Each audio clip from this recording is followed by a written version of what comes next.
Well, we're beginning a new study session, a new topic altogether, portfolio management. We're on the first reading, which is an overview of portfolio management, the portfolio approach. And this was really pioneered way back in the 50s by a professor named Markowitz, who said, listen, you know what? It is possible to combine two risky assets and end up with a portfolio that is less risky than those two assets individually. You don't have to give up return to get lower risk. So that's what the portfolio approach is all about. It is to select securities, or the selection of the securities, with respect to their contribution to the characteristics of the whole portfolio versus investing in individual securities and evaluating each in isolation. So you may say, for a 65-year-old person who's about to retire, you may say something like an extreme, long-dated, out-of-the-money call option on the index is simply not suitable for this individual. That's a high-risk asset. If the S&P is at 2,000 and you're buying a $2,800 call on the index for 4 years out, and you're spending $15,000 to do it, to buy a whole bunch of options on that index, somebody would say you're gambling with that person's money. That's not a suitable investment. But if you combine that with the same term, let's say 5 years, you bought these options 5 years out of the money. If you combine that with a 5-year government zero coupon bond, suddenly you have a principal protected note. So you can take a risk-free asset and a risky asset and combine them and not end up with the same risk as the risky asset. You still have basically a risk-free asset. You've got a principal protected note. So rather than evaluating each security in isolation and the risk factors of each security, you'll find that when you combine them in with a portfolio, some of the risk features of that asset disappear within that portfolio, and when they're combined with other assets. So, two rules of the portfolio approach. Rule number 1, given two assets with the same return, select the one with the lowest risk. I think that goes without saying, right? Two assets with the same return, select the one with the lowest risk. Now, we're going to spend the next reading defining this word and what this word actually means. And we're going to find out it doesn't mean what we think it means. We use it in a particular context. We use the word risk in a particular context in finance, when actually this word risk can be broken up into two different words. And we're going to see that. Rule number 2, given two assets with the same risk, select the one with the higher return. And that's the essence of portfolio theory here, is that you can get, and we'll consider a portfolio of securities as an asset. That's an asset. You can choose selections to the portfolio that maintain the same return but lower the risk. So you can find superior portfolios. So the key point in portfolio approach that we're going to come across again and again, and we're going to see in the second reading of this series, is portfolio management primarily involves reducing risk rather than increasing return. Reducing risk. So we're focused on reducing risk. Now, when we get to our next reading on risk management, we're going to go a little bit deeper into this word risk. So I want you to think about right now, what do you think it means when somebody says it's risky? What does it mean? Most people will tend towards the same definition, but just get that in your head and start thinking about what risk means to you, and then we'll really define it in the next reading. So the key benefit of the portfolio approach is what's called the diversification benefit, is that there are benefits to being diversified. And what I've done here is I've drawn a little bit of a chart out here. On the bottom, I got the number of securities, and on the vertical, I've got the standard deviation of returns. And there is a certain amount of risk that you're not going to get away from. That's called systematic risk. That's the risk of just the general market altogether. Call it whatever you want, but it's there. You're not going to get away from that. And then there is non-systematic risk, and this is what is called diversifiable risk. We can diversify away from this. And as we increase the number of securities in our portfolio, we can eliminate, or at least reduce significantly, non-systematic risk to the level of systematic risk. And that typically, over a number of different research projects, has shown that once you get to about 32 different securities in your portfolio, the benefits of adding another one are basically zero. So your big benefits of diversification come when you have one asset and you add another one. And when you have two and you add another one, you get another diversification benefit. So there is a limit to diversification. And the most diversified portfolio you can hold is the market portfolio. If you're that diversified, you hold the market. What do you have left? You have systematic risk. Now notice that as we add securities, we're reducing risk. Nowhere on here does it say we're also reducing our return. That's the key, isn't it? Look, you could always reach for higher return. Always reach for higher return. That's not an issue. If that were the name of the game, everyone would be buying penny stocks.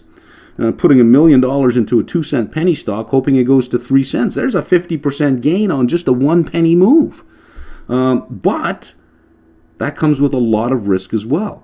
The name of the game is to target a certain return and then work that risk down as far as you can. That's the name of the game. Reaching for return. Any fool can reach for return. Just throw money at the market and hope for the best. But what's the risk? What are you getting paid for the risk you're taking on, right? Number one, portfolios may offer equivalent returns with lower volatility of returns versus individual securities.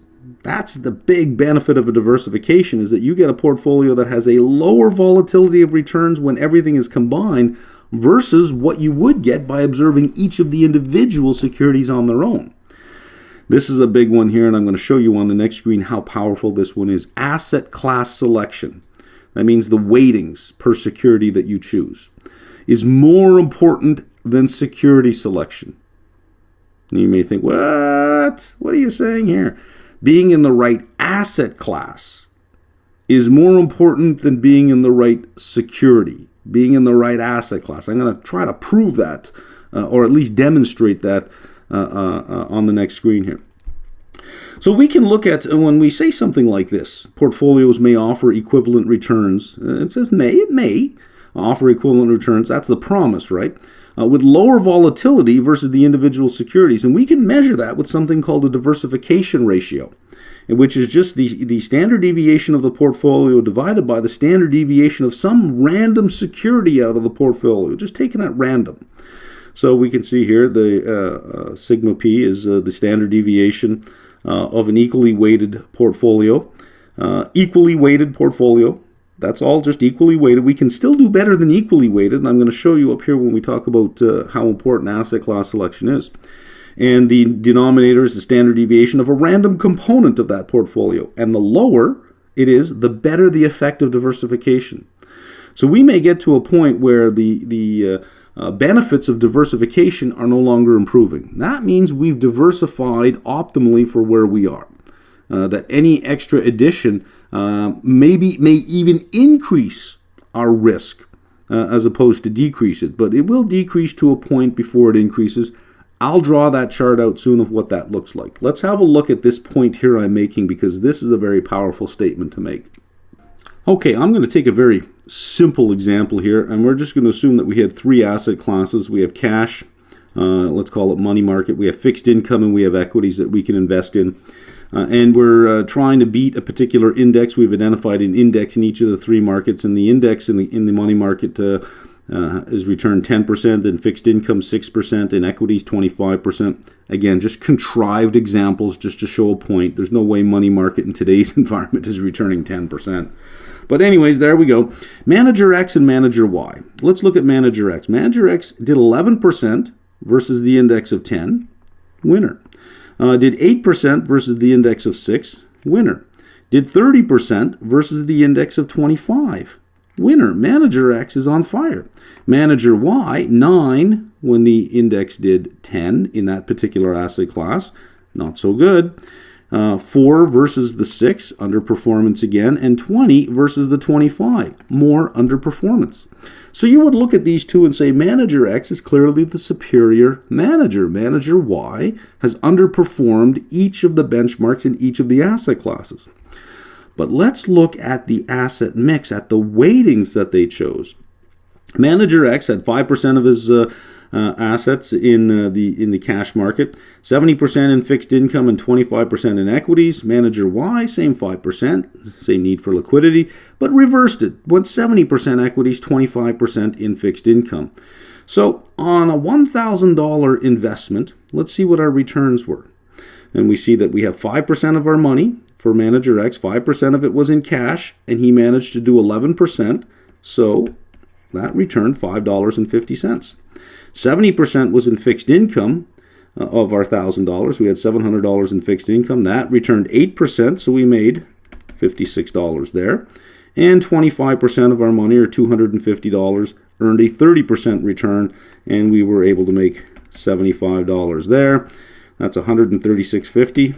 That's not bad. 13.65%. 13.65%. Yay for Manager X. Beat the index on all three counts. Let's visit poor Manager Y here. 5% in the cash, but only earned 9%, so only owned $450 on that one. 25% in fixed income, but really underperformed there. Only earned 4%. There's $10. But 70% in the asset class. Notice equities had the best performance. Manager Y just happened to have the bulk of their money in the one asset class that really outperformed. So 70% of the money was there. Earned 20%, still underperformed, but earned 20%, which is $140 on that one. So if we add this up, we made $154.50, or 15.45% return. Who are you happier with? Sure, Manager X beat the benchmark on each case, but missed on the very important thing, which was the weighting in the asset class. Selecting the right asset class to be in explains most of the return between different portfolios, is being in the right asset class. You don't necessarily have to outperform it. Look at X. X outperformed on all counts. Now, did X do better because X obviously made a decision on the weighting, right? Did X do better than saying, well, what if we just equally weighted it? What if we passively just equally weighted it and didn't hire Manager X? Did Manager X beat a passively weighted, equally weighted portfolio? Let's find out. Let's equally weight these things. And if Manager X didn't, that's pretty bad, because we don't need them. We could have saved all of those management fees by just saying, look, just throw an equal amount at each asset class. So $333.33 is 1/3. We're going to put $333.33 in each asset class. The first asset class returned 10%, so an equally weighted would have returned $33.33. On fixed income, equally weighted would have returned 20, and on equities, it would have returned $83.33 for a total of $136.66, or 13.66%.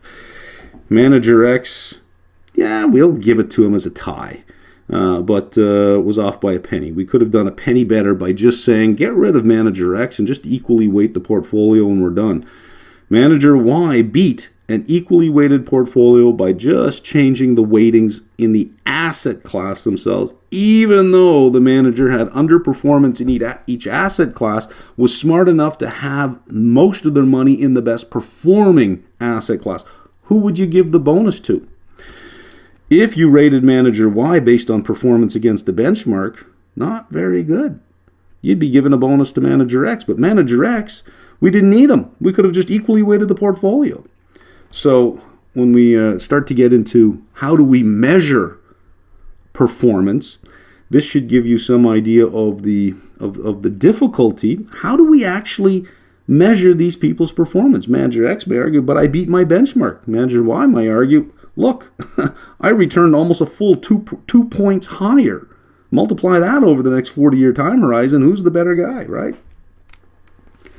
So let's sum up what we know in Learning Objective A, which I didn't read, by the way, was to describe the portfolio approach to investing. So let's say that we have a situation where the expected return on portfolio A equals the expected return on B, but the standard deviation of returns on A is lower than the standard deviation of return on B. A is clearly the superior portfolio. If, on the other hand, we have two portfolios where their standard deviation of returns are equal, but the expected return on A is greater than the expected return on B, A is still the superior portfolio in each of these instances. So here's how it tends to look. We can take a particular security and look at its standard deviation of returns, and we might get something like this. And we would expect that we would have a 45-degree line that would continue to grow, that the higher the expected return, chances are the higher the expected risk. But if we combine two securities together, we might be able to achieve a higher return for the same risk or even a lower risk. And again, if we add another security, we might get a higher return with even lower risk. But there's a limit to how that would happen, to how low we can get our risk before our risk starts to increase again. And we tend to get something that looks like this in terms of what a diversification a benefit would look like if we graphed it out. That you take two independent risky assets, you combine them, you can actually lower your risk for the same return, or you might even achieve a higher return. Again, but there are these limits right here to diversification. When the tangent to that line is a straight up and down line, we reached limits to diversification. You cannot eliminate systematic risk. This is a big one as well, and anybody who's lived through a wicked market sell-off knows this. In adverse markets, all correlations begin to move towards one. So we gain benefits of diversification by adding securities to a portfolio in which those securities are less than perfectly correlated. The less correlated they are, the better the diversification benefit. But in adverse markets, all of those correlations, all of those securities we selected with very low correlations begin to move in a very highly correlated way. Money runs, it doesn't care where it runs from. It runs right into the safest assets it can find, which means all correlations move to one. So diversification does not necessarily provide downside protection. Markets will still sell out. Just because we're diversified doesn't mean that we're not going to lose money. It just means that we're getting paid more per unit of risk. That's all that means. Let me just be very clear on that. At this level here, we know that we can expect to get paid a certain amount of money for a certain amount of risk. But if we add another asset that's less than perfectly correlated, we may be able to get paid more and take on less risk. So if we look at how much we're getting paid per unit of risk, by the way, this is going to be called a Sharpe ratio at some point. How much we're getting paid per unit of risk, that's the goal. Maximize that. So we shouldn't be so focused on how much risk have we got. We should be more focused on what am I getting paid to take on that risk. And if I'm not getting paid enough, I don't want it. But there's still risk. Yeah, we're getting paid to take on risk. So it doesn't mean we're not going to lose money. You could still lose money. You don't have downside protection, which is why we have the next reading called risk management. Describe the steps in the portfolio management process. And there are 3 steps: the planning step, the execution step, and the feedback step. In the planning step, you have 2 acronyms, KYC and IPS. KYC, know your client. Understand the client's needs. IPS, prepare an investment policy statement. So you see, all we're doing here is getting to know who the client is, whether it's an institutional investor or an individual investor, and drafting an investment policy statement that we both agree on. So there's no misunderstanding later on about what we're doing. You draft this investment policy statement. Now, that's not a one-time thing and then it's done. You'll have to revisit this. Then we have execution, asset allocation. Remember how critical that is. Once we know what asset classes we want to be in, let's select the securities within that asset class, and then let's build our portfolio from that. And finally, the feedback step, portfolio monitoring and rebalancing, and portfolio measurement and reporting. Planning, execution, feedback. So we'll look at planning, just very briefly here, the KYC step, know your client. Here we're looking for objectives and constraints. And they must be realistic. Somebody coming in saying, I retire in 2 years, I have 100,000, I'd like $1 million, that's not realistic. That's not a realistic objective. So the primary objectives that everyone can have, these are the primary ones: safety, income, growth. And if the younger you are, the more you will lean to growth. As you mature and get middle age, you'll start to lean more towards income and growth, and safety will start creeping in. As you get closer to retirement, safety is the predominant thing along with income. You might have secondary objectives, which are sometimes called constraints: your need for liquidity, to minimize or manage taxes, especially outside of a registered account, and your time horizon might be a constraint as well. Once we know what we're dealing with, once we know the enemy, it's time to draft it and codify it, and that's called the policy statement, the investment policy statement. It's a written planning document describing the objectives and constraints that you found out. You identify a performance benchmark. You say, here's what we're going to do, and we'll know we're successful if we can do better than this. This is what we're trying to do. And this is not static. It's revised as the client's circumstances can change either by chance. Bad things happen all the time. Lose your job. Company goes bankrupt. You go through a real messy divorce. You're wiped out. All sorts of things can change just by chance, or just over time. Just with the passage of time, your situation will change. At 45, you have very different investment needs, very different investment objectives than somebody 25 or somebody 65. The execution step. The first step is asset allocation, and that is the distribution of your investable funds between the various asset classes. And the big asset classes are money market. This is you got a high need for liquidity. You're going to be hanging out here for a while. Money market, equities, fixed income, alternative investments. And I've said this before. This is powerful. Try to remember it. Asset allocation choices explain most of the difference between portfolio returns. Being in the right asset class is better than being in the right security in that class. Being in the right asset class, the right weightings per asset class at the right times, that's more important. Asset allocation and selection can be done with a top-down approach. This is called an EIS approach, by the way, and I think you'll see why. Economy, industry, security, EIS. Start at the level of the economy. Where are we in the cycle?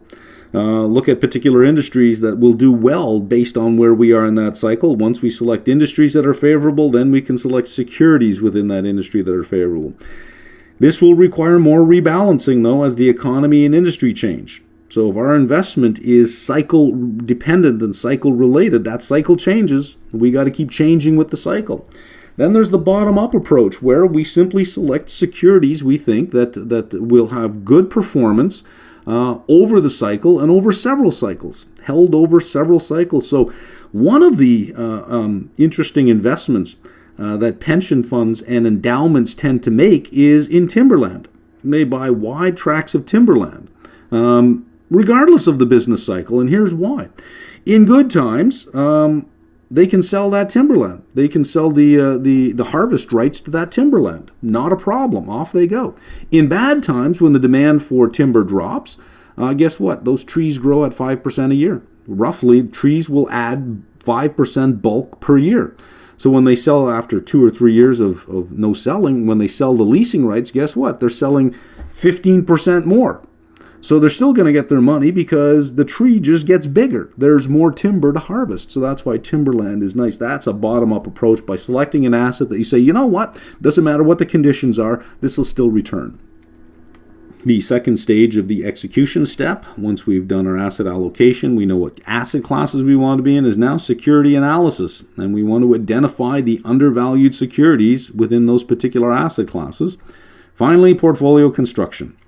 And make sure that it is in line with the investment policy statement, consistent with the stated risk tolerances, target asset allocation, and our weightings per asset class and per securities are firmed up, so we know exactly what percentage is going into this asset class. Within that asset class, what percentage of that money is going into which securities. And then, of course, your buy orders are initiated. The third step in the portfolio management process is feedback. Monitoring and rebalancing. Monitoring what? Monitoring the economy, the markets, the asset classes, the securities, monitoring the client. Has their life circumstances changed? Did they inherit a whole bunch of money and suddenly need something else? Did they lose their job and suddenly need something else, right? So there's constant monitoring that goes on, and there's rebalancing, because once you set your weightings, the very next day after prices move, you no longer have your weightings. That's called drift. So rebalancing fixes that drift. You have to determine how often do we rebalance. Prices will drift from the asset allocation mix. If you're in equities and fixed income and you have 5% in cash, after a couple of quarters and some dividend payments and some interest payments on your bonds, guess what? You don't have 5% cash anymore, you have more. At what point do you reinvest? So you have to rebalance on a regular basis. There are two types of rebalancing. There's called dynamic rebalancing and tactical rebalancing. Dynamic just gets you back to the original mix. Or maybe by the time you rebalance, that mix should change to reflect changes in the life cycle of the investor, right? And there's tactical rebalancing, which is an intentional deviation from the mix, where we have a particular asset allocation mix, but we will deviate from it intentionally for a period of time, meaning to come back to it, but something went on sale.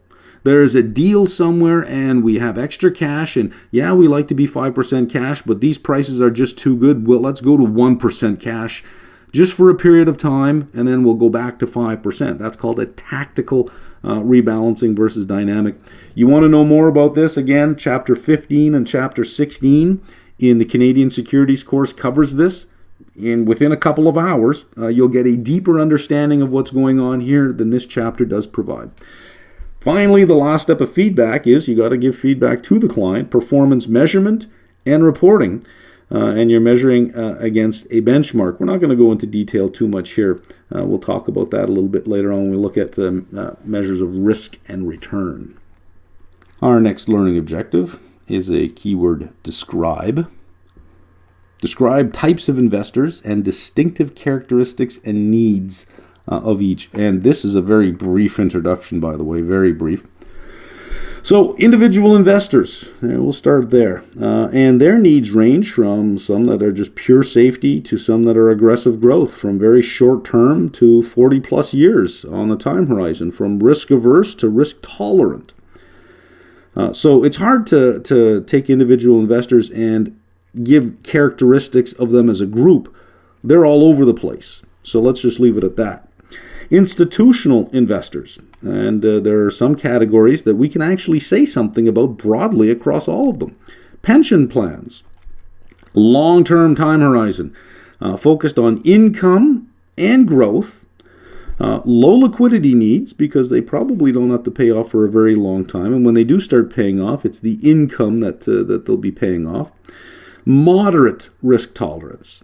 Which means they're not risk averse, but they're not going to gamble. So they have a moderate amount of risk tolerance because they got a long timeline for things to work out. Endowments and foundations, their primary focus is the preservation of capital. Preservation of capital, so safety. And is a preservation of capital on an inflation-adjusted basis. We really should talk about this word inflation a little bit more, and I'll probably do that in a separate video because we use inflation as if it's one measure. And that's wrong. And that's absolutely wrong to think of inflation that way. When I want to think about terms in terms of inflation adjustment, my inflation rate may be significantly different than yours based on the basket of goods I typically buy versus those that you buy. So to say that there's one inflation rate that everyone experiences is to say there's an average height that everyone is. That's just not true, right?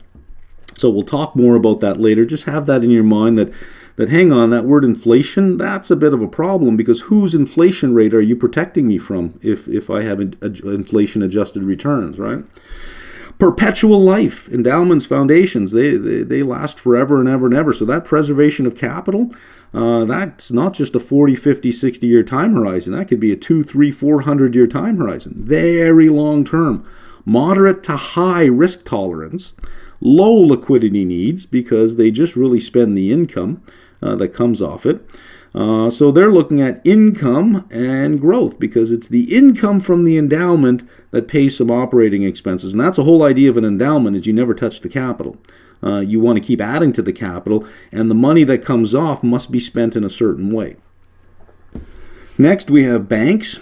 Low risk. Preservation of capital for sure because it's other people's money. Very liquid because, well, every day somebody shows up and says, give me some money. Short term and income focused. And, we can't do banks justice. You can do a whole course on nothing but banking. It's very deep. But let's just be aware that a bank is also classified as an institutional investor. Insurance companies, and this runs the gamut as well, tend to be low risk, high to moderate liquidity. High liquidity for things like property, casualty. Moderate liquidity in terms of things like life insurance. You don't need to have all of that money liquid at all times. Time horizon is policy type dependent, as is preservation of capital priority.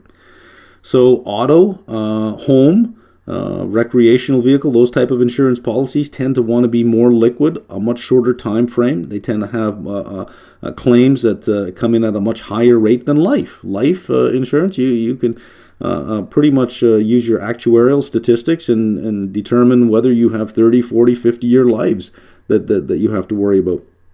So in order of what their priorities are for insurance companies, safety first, give us some growth, and then some income. That would be the order of their priorities.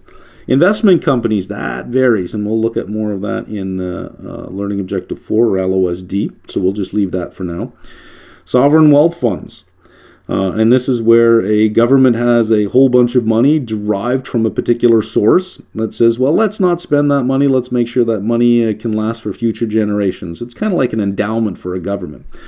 A government-owned investment fund, usually charged with investing revenues from a finite source, such as oil revenues or natural gas, to benefit future generations. Isn't that nice? Or to manage Forex reserves. Our next learning objective is describe defined contribution and defined benefit plans. And we've done this in FRA. We've already looked at what this is quite deeply in FRA, which is why the order of the topics you cover is important. You always start with quant, and then you'll move on to FRA. You get those two big pillars done, because every other topic you hit after that has either some quant or some FRA in it. So by the time we get down to portfolio management, we get to a learning objective like defined benefit and defined contribution, you can say, you know what, I've seen it. Already done it. Don't have to do it again. But we'll do one screen very quick just to refresh your memory. A defined benefit, the employer has an obligation to pay a pre-specified benefit at retirement. So it might be something like this, 2%.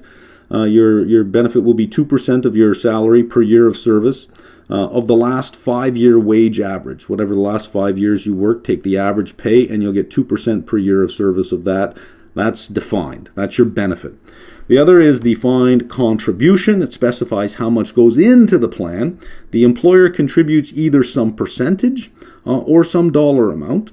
And the benefit depends on, here your benefit depends on just how long did you work. Here your benefit depends on the contributions you made, both employer and employee, the length of the investment, and the performance.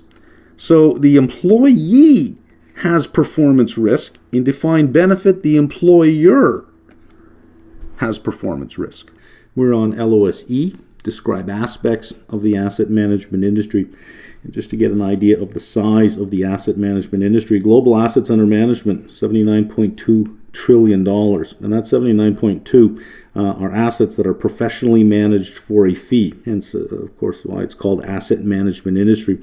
So what's excluded from this? If you add up all the online brokerage accounts, where individuals have their own account and they do their own trading and their own investing, that's not considered an asset under management. Now, that's considered an asset. So the global financial asset market is far bigger than 79.2 trillion. This just represents assets that are under management, managed for a fee.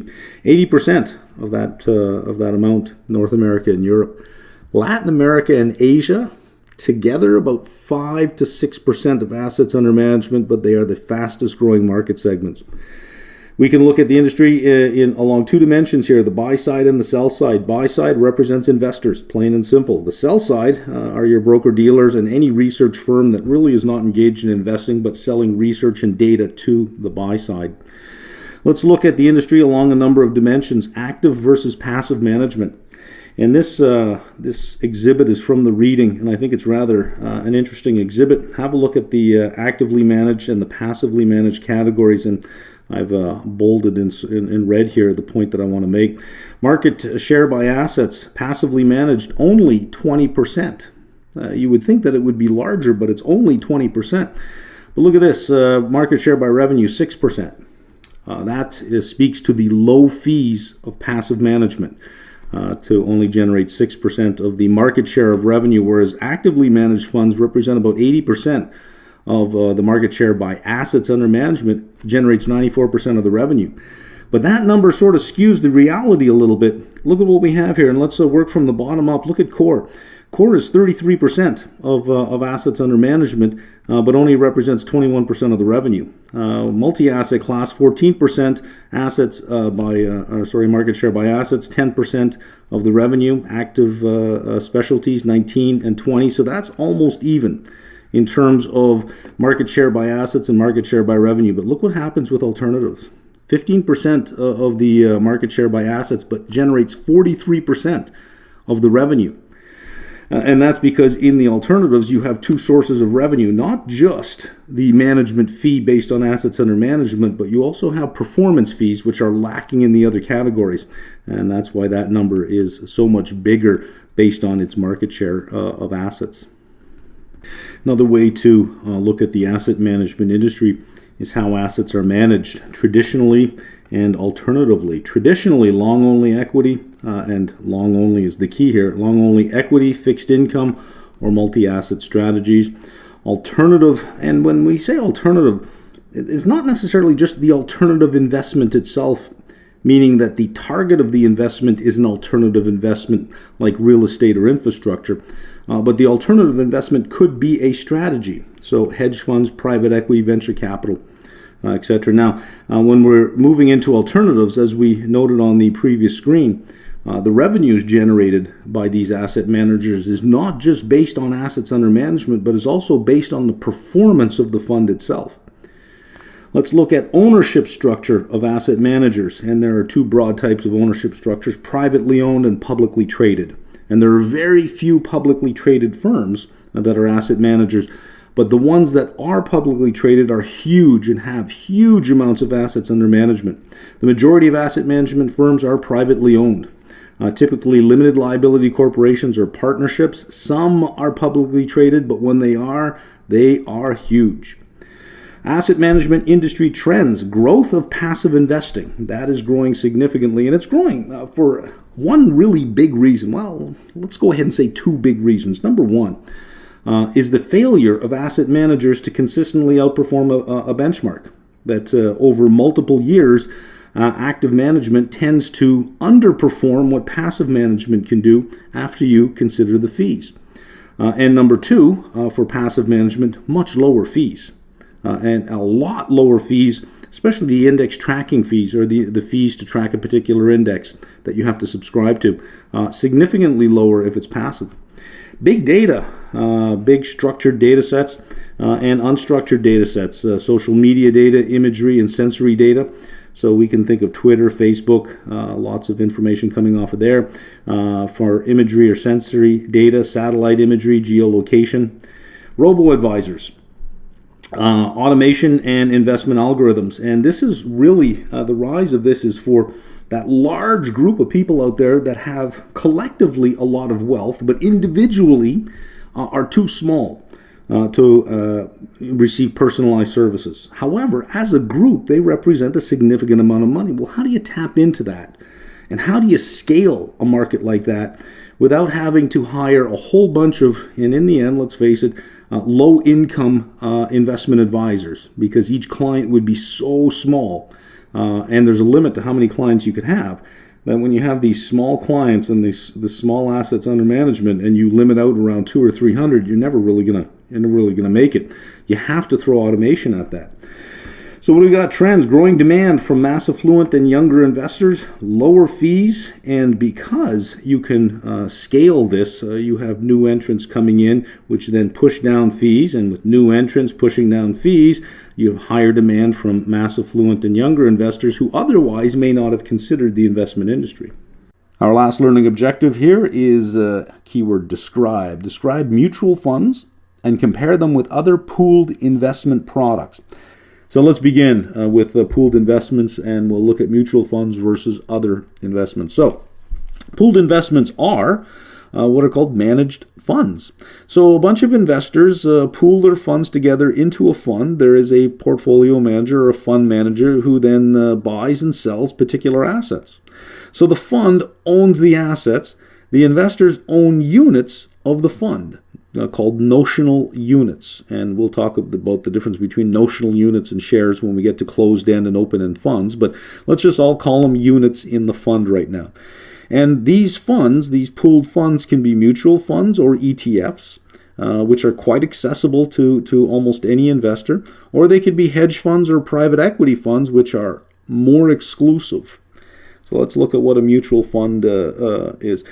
Individual or institutional investors offer diversification and professional management. All income flows through to the unit holders. Whether the unit holders actually receive the cash or not, all income generated by the fund flows through. So the fund earns dividends and reinvests those dividends. The dividend income still flows through to the unit holders, whether they received money or not. They still get it all flows through. The value of the fund is called the net asset value, or NAV, and it is calculated once a day for a mutual fund. It is calculated at the close of the day. You know exactly what the net asset value is based on the closing prices of all the assets in the fund. And every investor can redeem their units from the fund at NAV. They'll always buy into the fund at NAV, and they'll always sell their units back to the fund at NAV. So I mentioned on the previous screen open-ended and closed-ended funds, so let's talk about that. Open-ended funds, there's your typical generic mutual fund. They accept new funds and issue new units at net asset value. So for any open-ended mutual fund, you can always buy in. You'll buy more units at NAV. If you want to sell your units, you can redeem at any time, redeem all units at NAV as well. So you can imagine that an open-ended fund, as a fund manager, I got to have ready liquidity. Why? Because I'm going to get redemptions, and I have to redeem it at NAV. And depending on the regulation of the jurisdiction you're in, that redemption must happen that day. That I have to have money ready to go. I can't say, okay, look, I'll pay you in 2 weeks. It has to be done right away. So I cannot be 100% invested. A closed-end fund, on the other hand, avoids that issue. There's a fixed number of units, but now we don't really call them units anymore. We'll call them shares. There's a fixed number of shares, and shares are exchange traded. These are not exchange traded. They may be exchange listed in the sense that you can look up a mutual fund and look up its last closing price, but you don't execute your trade on the exchange for it. You execute it through your mutual fund dealer, who will then give you NAV at the end of the day, whatever NAV happens to be. So if you call up at 10, say, I want to sell my units, the dealer will say, I'll let you know at 4 o'clock what your price is, because it's only priced once a day. If you have a closed-end fund at 10 o'clock, you want to sell it, you just execute a trade on the exchange, and you get the price at whatever it's trading at 10 o'clock. It's exchange traded, which means they can trade at a premium, they can trade at a discount, or equal to net asset value. Typically, they trade at a discount, but they can trade at a premium. There have been some that have traded at premiums. Those I would simply just avoid because they tend to fall back to their net asset value anyways. The discount ones are nice to buy, but keep in mind when you go to sell them, chances are they're still going to sell at a discount, right? I see no reason to buy a closed-end fund at NAV or above when you can always find them trading at discounts. So, For mutual funds, there are what are called load funds and no load funds. A load fund, you have your annual fee to run the fund, plus there might be a buy and sell commission on the way in, because the mutual fund dealer wants his piece of the pie as well, right? No load funds means you get rid of the buy and sell fee and there's just an annual fee. And whether it's load or no load, the annual fee is based on the net asset value. And since a mutual fund always trades at net asset value, that also equals assets under management. So moving on to the types of mutual funds, it shouldn't be surprising that there's the big broad asset classes have different types of mutual funds. Money market funds, which can either focus on tax-free or taxable income. Bond funds, which hold bonds and preferred shares. Equity or stock funds, which own stocks and indices. And then you have hybrid, or what are called balanced funds, which own stocks and bonds. And I'll show you an example of one at the bottom here. Active management versus passive management. In an actively managed mutual funds, there's higher management expense ratios. That's what an MER is, a management expense ratio. Higher MERs. And they attempt to beat some benchmark. Higher turnover. There's going to be more rebalancing, which means there's faster capital gains realization, not as tax efficient. Passive means they just match the benchmark, lower turnover, slower capital gains realization, far more tax efficient, lower MER as well. And if you've been through the equity analysis playlist, you'll notice that I've thrown in there a video called How to Win the Loser's Game, which looks at the difference between the returns generated by passive versus active investing. And the conclusion they reach is that the vast majority of active investing fails to beat their benchmark, that the majority of investors would be far better off just buying a passive fund. Anyways, let's look at this hybrid or this balanced fund. So along the bottom, I've got age. Imagine you're anywhere between the ages of 25 and 65. And if you're at 25, a portfolio would look something like this, where 90% of your money would be in equities, 10% in bonds. You're very growth oriented. If you're at 65, you'd be 10% equities, because you may as well have some exposure there, right? But 90% bonds, because you're very income and safety focused as well. Now, a balanced fund may look like this. There's 25 to 30, 30 to 35, 35 to 40, etc., etc. So you may have a mutual fund company that has a balanced fund that's broken down like this. So the fund actually represents maybe 10 different funds. And depending on how old you are, they would place you in the particular fund. That would have a certain percentage of bonds and a certain percentage of equities. And that percentage changes as the years go by. This is called the glide path. So as you may buy in here, and this would be your asset allocation. And by the time you hit 30, they may say, okay, well, you're done with this fund. We're now going to place you in the fund that has this asset allocation. And when you hit 35, they may say, now it's time for you to transition here. And if you're switching between funds within the same family, there are no fees. I shouldn't say there's typically no fees. There better not be any fees. That would be really greasy to do, and I don't think that company would live very long if it did that. But if you're switching between funds within a family, there's usually no fee, so that you can follow this glide path nicely and always be rebalanced to your life cycle without having to, every 5 years, saying, well, let's completely get out of this one and let's move into something else. This is what's called a balanced fund. Exchange-traded funds, ETFs. And I think that if you're looking at funds, whether they be closed-end, I think a closed-end fund is far superior to an open-ended mutual fund when you buy them at a discount. And I believe the ETF is far superior to the closed-end fund in terms of performance versus fees. If you're buying an ETF that tracks a market, there you go. What do you need an equity fund, a closed-end equity fund that does that for you with a higher fee, right? Exchange-traded funds, ETFs, they issue shares. They trade on an exchange.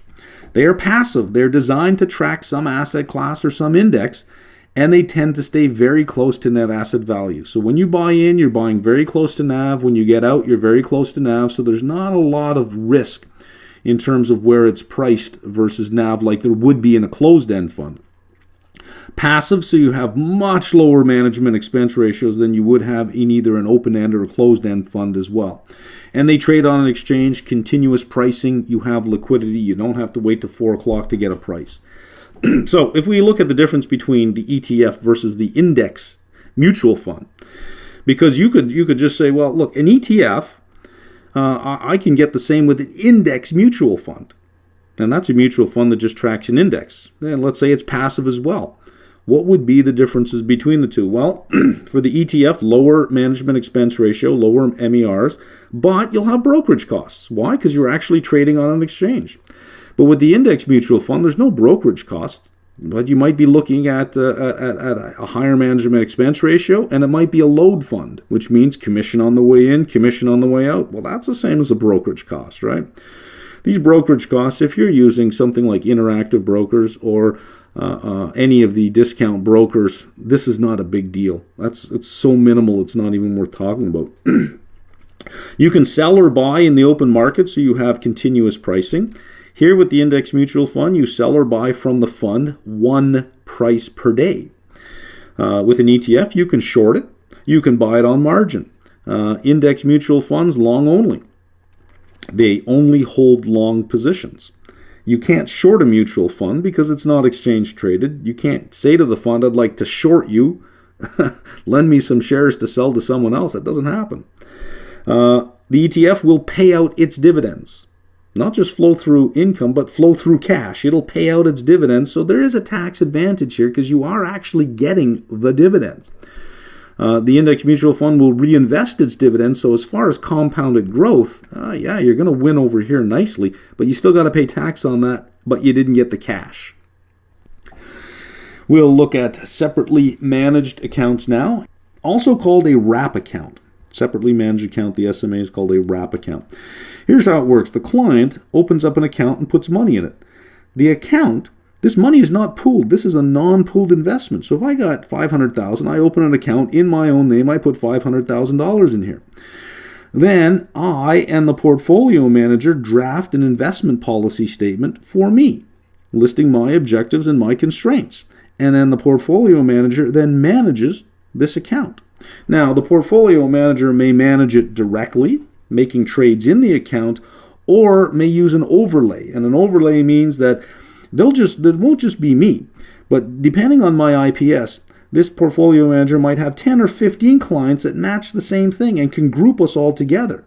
And then can have a model portfolio at the top in which it makes changes in the model portfolio, which then cascades down to each of the accounts below it, thereby appearing that the portfolio manager is making the trade in the account, but is actually making a trade in a model portfolio that then cascades down and executes in proportion to how much money I have, executes all the trades in these accounts. So these are non-pooled. So the client actually owns the assets. Remember, in a mutual fund, the fund owns the assets, the client owns shares in the fund. Here, the client actually owns the assets in the account. There's no fund, the client is the fund. So there's more control over the timing of capital gains. But it'll require a higher buy-in. These portfolio managers aren't going to say, well, set up an account with $5,000. Typically, it's $250,000 or up to make it worth it.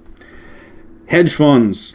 They look for absolute versus relative returns. Absolute means that their benchmark is zero. They got to beat zero all the time. I shouldn't say their benchmark is zero, but they look for positive return in every single market. They can use short selling, they can use leverage, they can use derivatives. A lot of things mutual funds cannot do. Mutual funds tend to have a long-only bias. Hedge funds can run the gamut.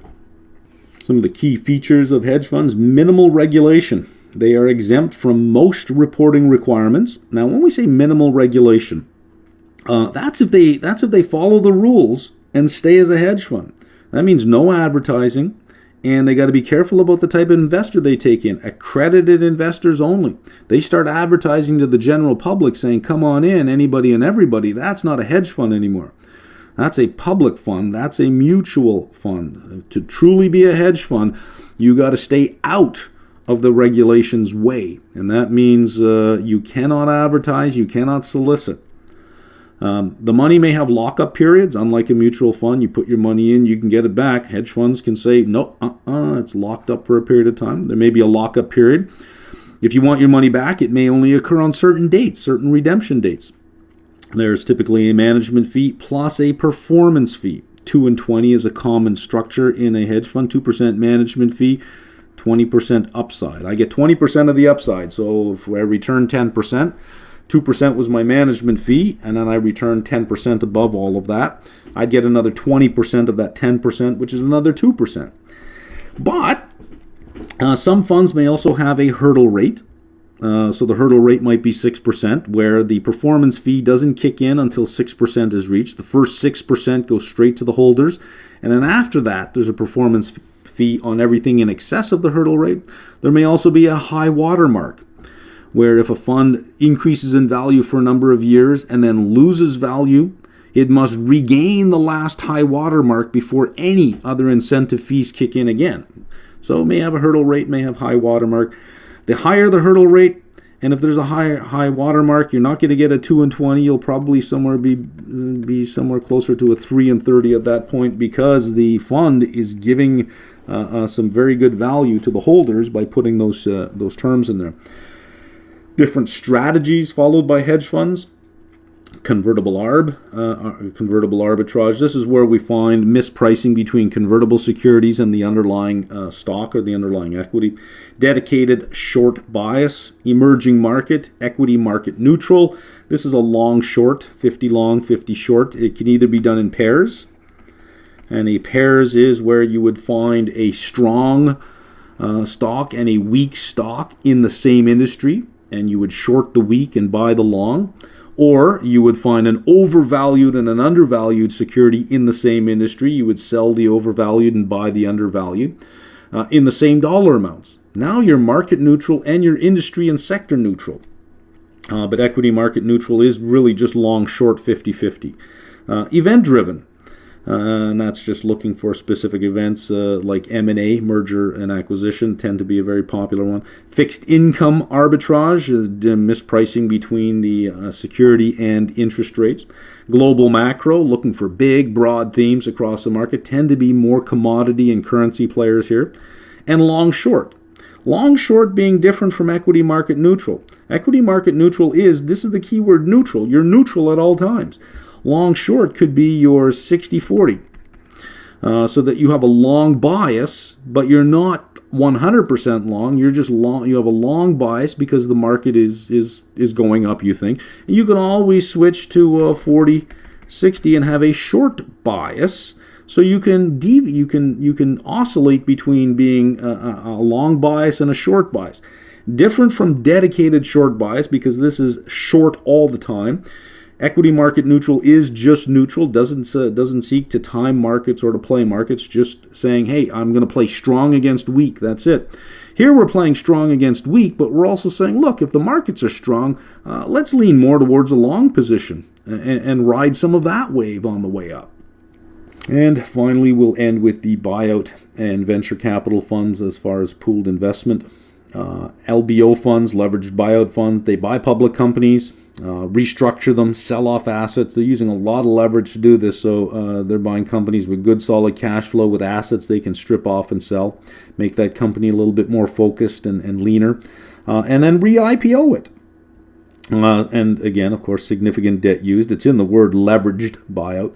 Venture capital provides financing to startups set up as a partnership, typically with a 10-year life. The first 5 years of their life is spending their money and making investments. The last 5 years of their life is harvesting those investments and turning them to cash because they have a 10-year life. We'll see more of this in alternative investments. They both take an active role in management. Exit is critical. Now, if you take something private or you invest in a private company, you have an illiquid investment. So before you get in, you have to say, how am I getting out? What's my exit? I buy a publicly traded company. I know my exit. My exit is a sell order initiated at the market. There we go. I'm out.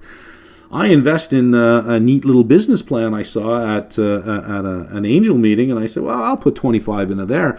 Before my 25 goes in, my first question is, how's my 25 coming back out? In fact, I don't want my 25 out. I want my 250 out. I want 10x. How am I going to get that out? So you have to think about what is our exit strategy even before the money goes in. That wraps up this reading. It was a very light reading on these topics. Just really, I think, to get the vocabulary out there and sort of get an idea of the different types of pooled funds that we have. Because anytime we pool money together, well, we're building a portfolio of something, right? Next, we go on to risk management.